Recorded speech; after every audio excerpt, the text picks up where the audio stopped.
अस्सलाम वालेकुम व्यूअर्स, कैसे हैं आप सब लोग। उम्मीद करता हूँ आप सब लोग खैरियत से होंगे और अपनी लाइफ को एंजॉय कर रहे हैं। मैं हूँ आपका होस्ट मोहम्मद हारिस और इंट्रो आप लोगों ने देख लिया होगा तो आप लोग सोच रहे होंगे कि मैं इस वक्त मौजूद हूँ पासो कॉन्स पे। तो नहीं यार, अनफॉर्चुनेटली मैं नहीं जा पाया और नहीं जा सकता, कुछ मजबूरियाँ हैं। इंशाल्लाह मैंने जाना है, इस जगह को कवर करना है, इस जगह की खूबसूरती आप लोगों को दिखानी है और ख़ुद भी देखनी है। तो सीन इस तरह का है कि पासो कॉन्स एक ऐसी जगह है जिसके बारे में बहुत ज़्यादा मैं एक्साइटेड हूँ और मेरी जो फेवरेट प्लेसेस हैं उनमें से सबसे टॉप पे जो जगह आती है वो पासो कॉन्स है। आजकल बहुत ज़्यादा लोग इसके बारे में रिसर्च कर रहे हैं, इसके बारे में काम कर रहे हैं, बाहर से भी लोग आकर कर रहे हैं। तो मेरे पास कलेक्शंस है, फ़ोटोज़ वगैरह मेरे पास काफ़ी पड़े हुए हैं, एक एल्बम है मेरे पास पूरी। तो वो फ़ोटो ऐड करके कुछ मैंने रिसर्च भी की हुई है, तो उस पे एक पूरी वीडियो बनाकर मैं आप लोगों के सामने पेश करूंगा। और फिर अल्लाह पाक ने कभी चांस दिया तो इंशाल्लाह लाइव भी वहाँ पे मैंने जाना है, जो मेरी सबसे फेवरेट जगह है। मुझे तो अभी से एक्साइटमेंट हो रही है, लेकिन इंशाल्लाह वहाँ पे जाएंगे हम लोग।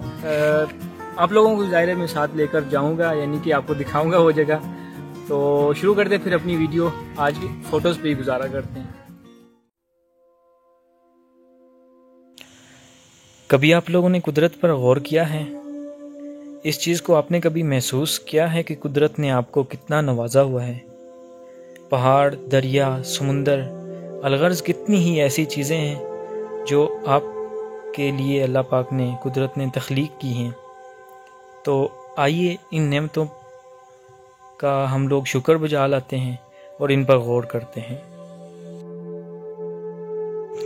यूँ तो इस दुनिया में कोई भी चीज़ बेकार नहीं है, मगर कुछ ऐसी चीज़ें होती हैं जिनको दूसरी चीज़ों पर फोकियत हासिल होती है। लोग उसमें ज़्यादा इंटरेस्ट लेते हैं, उसमें दिलचस्पी लेते हैं। तो इसी तरह की खूबसूरत जगहें भी कुछ ऐसी इस दुनिया पर मौजूद हैं जो कि अपने अंदर बहुत ज़्यादा अट्रैक्शन रखती हैं। लोग उन जगहों का विज़िट करते हैं और दुनिया में जिस तरह बेशुमार ऐसी जगहें हैं, ऐसी यूनिक तरह की चीज़ें हैं, तो इसी तरह पाकिस्तान में भी इस तरह की बेशुमार जगहें और चीज़ें अल्लाह पाक ने पैदा की हुई हैं, तख्लीक की हुई हैं। और इन्हीं खूबसूरत जगहों में पासो कॉन्स भी हैं जो कि अपने अंदर बेइंतहा खूबसूरती समोए हुए हैं।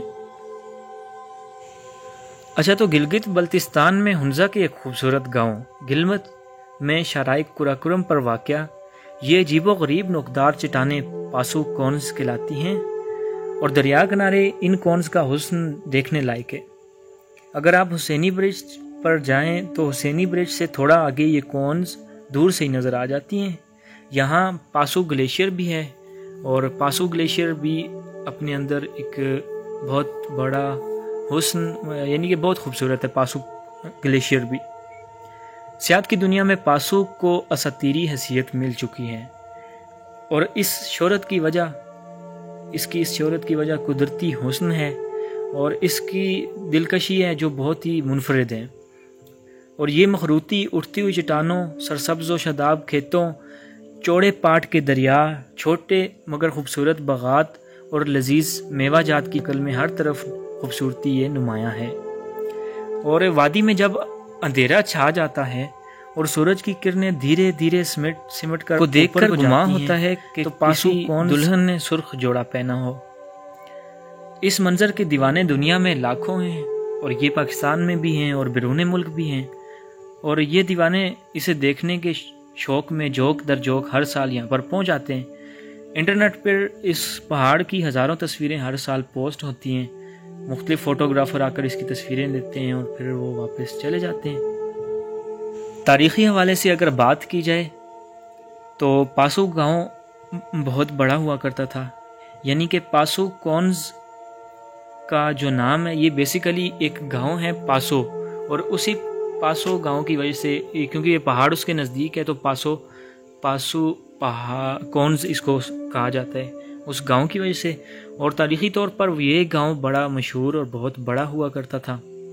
मौरख लिखते हैं कि 1970 में पासो गांव की जो आबादी थी वो तकरीबन कोई 12 से 17 घरानों पर मुश्तमिल थी। और किसी किसी जगह पर यह भी मिला है कि इसकी आबादी 1970 के करीब, यानी कि इस पीरियड में 40 گھرانوں پر مشتمل تھی۔ مقامی جو لوگ ہیں ان کے بزرگ کہتے ہیں کہ ہم نے اپنے بزرگوں سے سنا ہے کہ یہ گاؤں بہت بڑا ہوا کرتا تھا، کیونکہ پاسو گلیشیئر اس ٹائم پھیلا ہوا تھا اور اب وہ سکڑ گیا ہے، تو اب آبادی کم ہو گئی ہے، لوگ شاید نقل مکانی کر لی ہے یا گورننس بیٹر جو بھی ہوا ہے۔ خیر ہم لوگوں نے تاریخ سے کیا لینا، ہم لوگوں نے تو اس جگہ کی خوبصورتی دیکھنی ہے، تھوڑا بہت جو بھی ہے فیکٹس میں نے آپ کو بتانے۔ یہ بات بھی قابل ذکر ہے کہ کہا جاتا ہے کہ قدرتی آفات کی وجہ سے اس گاؤں کے کافی خاندان اس جگہ سے انہوں نے ہجرت کی، اور وہ قدرتی آفات کیا تھیں یہ بھی میں آپ کو بتاؤں گا۔ ان قدرتی آفات میں سیلاب سر فہرست ہیں، اور شاید یہی وجہ ہے کہ اب بھی آپ دریا پر غور کریں تو اس کے جو پارٹ ہیں وہ بہت زیادہ پھیلے ہوئے ہیں، اور اس سے یہ چیز ثابت ہو جاتی ہے کہ یہاں پہ کسی دور میں کافی زیادہ سیلاب آیا تھا، اور شاید یہی وجہ ہے کہ اس گاؤں کی آبادی کم ہو گئی۔ ڈاکٹر ہرمن مقامی بزرگ حاجی قدرت اللہ بیگ کی کتاب کا حوالہ دے کر لکھتے ہیں کہ 1941 میں برفانی تودہ گرنے کی وجہ سے دریائے ہنزہ کا بہاؤ مکمل طور پر رک گیا، اور اس وجہ سے بہت سے علاقے زیر آب آ گئے جن میں پاسو گاؤں بھی تھا، اور اس سیلاب میں اور اس برفانی تودے کے گرنے کی وجہ سے اس گاؤں میں بہت زیادہ تباہی آئی، اور شاید یہی وجہ ہے کہ اب یہ گاؤں تقریباً ویران سا ہے، کیونکہ لوگوں نے اس ٹائم ہجرت کر لی تھی یا پھر وہ گاؤں بالکل تباہ ہو گیا تھا۔ ان قدرتی آفات کے باوجود بھی اس گاؤں کی آبادی میں حیران کن طور پر اضافہ ہو رہا ہے، اور اس کی وجہ شاید اس کی خوبصورتی ہی ہے کہ لوگ ان قدرتی آفات کو بھول جاتے ہیں، صرف اور صرف اس علاقے کی خوبصورتی کی وجہ سے وہ یہاں پر ٹھہرنا پسند کرتے ہیں۔ اب بھی بارشوں کی وجہ سے اور دریا کا بہاؤ تیز ہونے کی وجہ سے زمین کٹاؤ کا شکار ہوتی ہے، اور یہاں کے مقامی کاشتکاروں کو نقصان کا سامنا کرنا پڑتا ہے۔ سیاح جو بھی یہاں پہ آتے ہیں ان کے لیے ان کے کلام طعام اور رہائش وغیرہ کا پورا بندوبست اس گاؤں میں موجود ہے۔ امید کرتا ہوں آپ کو آج کی یہ ویڈیو پسند آئی ہوگی، اور میری آپ سے ریکویسٹ ہے کہ آپ لوگوں نے کیا کرنا ہے، بس چینل کو سبسکرائب کر دینا ہے اور بیل آئیکن کے بٹن کو کلک کر دینا ہے۔ ملتے ہیں پھر نیکسٹ ویڈیو میں، تب تک اپنا اور اپنے جانے والوں کا بہت زیادہ خیال رکھیے گا۔ اللہ حافظ۔